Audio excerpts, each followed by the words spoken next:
Hi, my name is Allie Dysart, and I work on vehicle electrification in the state of Florida for the Environmental Defense Fund. Did you know that medium and heavy duty vehicles such as school buses, trash trucks, and transit buses make up a relatively small percentage of the total vehicles on Florida roadways, roughly 5%, but they contribute over a quarter of all transportation related pollution and greenhouse gas emissions due to their larger sizes and greater fuel needs? Pollution such as carbon dioxide, nitrogen oxides, particulate matter, and volatile organic compounds are just some of the everyday emissions spewing from the tailpipes of your neighborhood vehicles. Electrifying these common municipal vehicles can significantly reduce the harmful emissions, improve local air quality and public health, minimize the impacts of the transportation sector on climate change, and shift our over-reliance off of imported fossil fuels. Now, let's dive in and hear from 3 electric transportation leaders from across Florida who are at the forefront of transforming Florida fleets into sustainable transportation solutions. Hi, my name is Brad Miller. I am the CEO of the Pinellas Suncoast Transit Authority in St. Petersburg, Florida. A lot of folks were viewing PSD public transit with our diesel buses as sort of part of the problem and not part of the solution. I personally, as a leader, am very cognizant of the environment that we're in and the need to be sustainable. Public transit generally was not viewed as a positive for the environment. And then this transition to zero-emission buses has overcome, I think, that challenge. Now we are viewed as part of the solution, that public transportation is viewed as being a solution that mayors and elected officials across the Tampa Bay area cite as what things that they can do to help mitigate the effects of climate change on the Tampa Bay area, which I know we're very prone. That could be very bad for us. First, at PSTA, we went down the road of hybrid electric buses, transitioning from diesel buses to hybrid electric buses. And then now we're going and investing heavily in all electric, zero-emission buses. The procurement process for acquiring EVs or really any vehicle in our fleet starts with a needs assessment. First, we try to identify the requirements for the vehicle. What is it based off of? We try to check with the user departments to see how they're going to utilize the vehicle, how many miles they'll drive per day, hours per day they'll use it, how much weight does it have to haul. And then we'll analyze the performance and the specifications of the vehicle that we're replacing. We want to make sure that whatever EV vehicle that we choose, it will meet or exceed the required specifications for that user or operator. Then comes the financial impact it's going to have on our organization.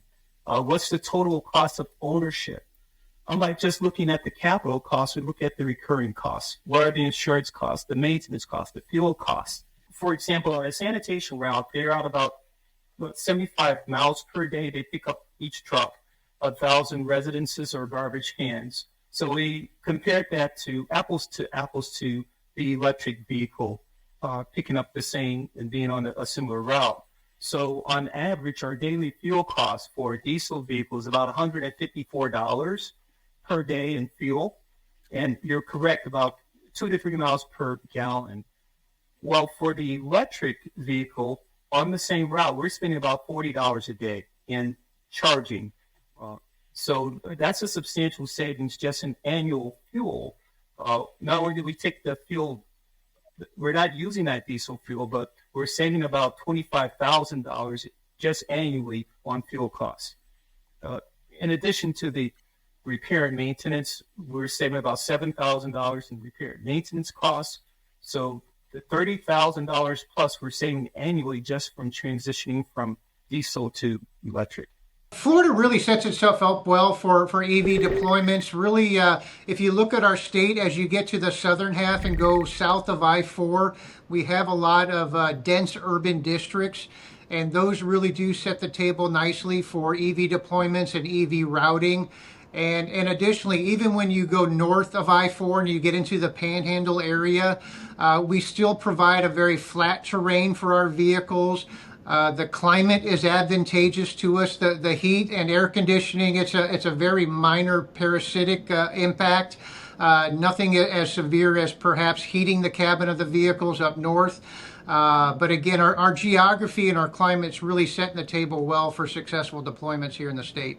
We are kind of an optimal state to utilize zero emission electric buses. But then beyond that is really having a good relationship with your utility and just being cognizant of the electric charging infrastructure. We had to install a lot of electric chargers and electrical infrastructure at our facility so that I could be on this call today. Otherwise, the power would go out because we'd be charging too many buses with the power grid. So depending upon the total onboard battery capacity of your bus, for us here, we have a bus that has 686 onboard kilowatt hours. It's a very large amount of onboard battery capacity.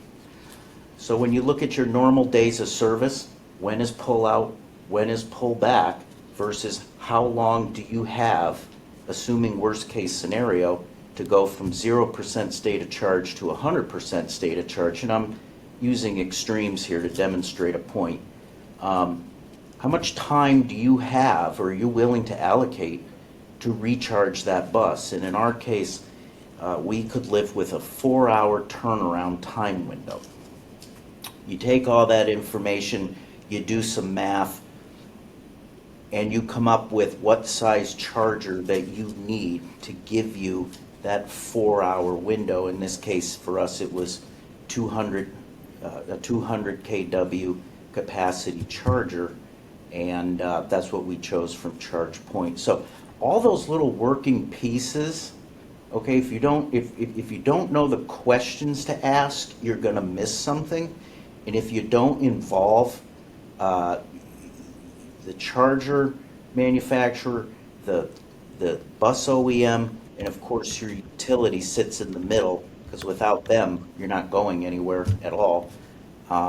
Those are the major players, and those are just a few of the questions that you need to ask and answer honestly, realistically, in order to achieve success. From my standpoint, from kind of the support element standpoint, I've seen a significant reduction in the need for me to provide service support to these EV buses. It's been a nice change, and my mechanics and technicians can start addressing some other items in the field that are not, powertrain related. These EV buses seem to be performing very well, and I'm anxious to get our hands on some operational data with that. Because our pilot program indicated and recognized that we're achieving significant cost savings. There are financial benefits, environmental benefits, operational benefits to this program.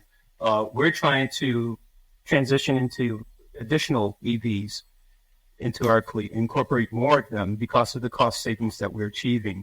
So our long-term goals are for us to continue to move forward with our program. When our passengers see a brand new bus, they're thrilled.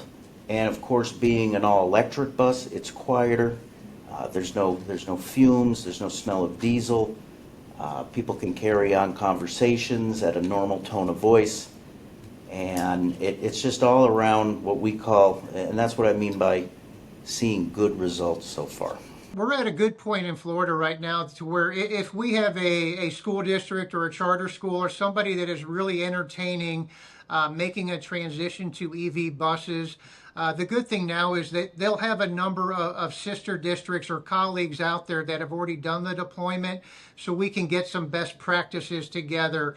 Really, there's nobody that needs to stick their neck out and say, hey, I'm first to market trying this new technology. It may not be a neighboring district, but somebody within the state has already gone through the paces and the exercise. So the good thing is we've got good data, and we've got good methods by which we can guarantee some success with a future deployment now. Most information about electric buses is anecdotal at best. Keep in mind, batteries and the battery technology of today is not going to be the battery technology of tomorrow. I can't say enough about educating yourself to the technology. You can't watch a TED Talks about all electric buses or ZEBs and think you're going to make an educated decision. You can't. It's not possible. So you're going to have to invest the time or have subject matter experts on your staff that will be able to answer the questions in order to choose the right suppliers. When, again, you make a decision like this, it's data-driven and value-based. We're in a political landscape that will present significant challenges to EVs or alternative sources of energy.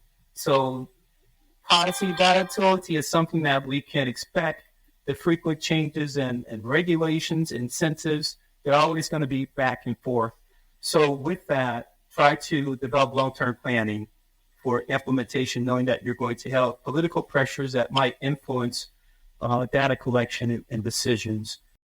The time is now. It is urgent for us all of us to be cognizant of the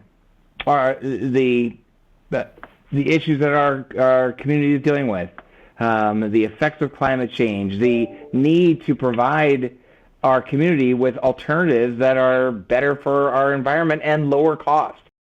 As we've seen today, the impact of medium and heavy-duty vehicles on our environment is significant, but so are the many opportunities for positive change. By transitioning our largest fleet vehicles to electric, we can drastically cut climate warming emissions, improve local air quality, and protect public health. The insights shared by our experts today highlight the progress being made across Florida and the potential for even greater advancements in sustainable transportation. Thank you for joining us and for your commitment to making a difference.